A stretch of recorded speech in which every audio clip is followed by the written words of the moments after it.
मैले यदि भने चिनी एउटा ड्रग्स हो भन्ने तपाईँलाई अनौठो लाग्न सक्छ। हो, चिनी एक्ज्याक्ट ड्रग्स नभए तापनि चिनी र अरू कुनै ड्रग्स जस्तै मर्फिन, कोकिन, टब्याको, गान्जाले गर्ने काम उस्तै रहेछ।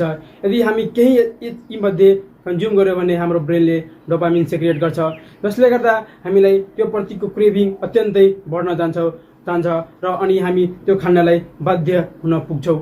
यदि हामीले धेरै मात्रामा चिनी खायो भने हाम्रो ब्रेनले एक्सेस धेरै डोपामिन सेक्रेट गर्छ अनि हामी चिनी खानलाई बाध्य हुन्छौँ। यदि हामी धेरै चिनी खायो भने हाम्रो शरीरमा अनेक किसिमको रोगहरू लाग्न जान्छ, हामी डिजिजको हब बन्न पुग्छौँ।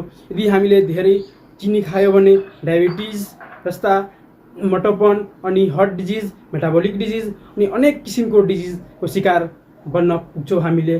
त्यसैले हामीले जति सक्दो कम चिनी खानुपर्छ।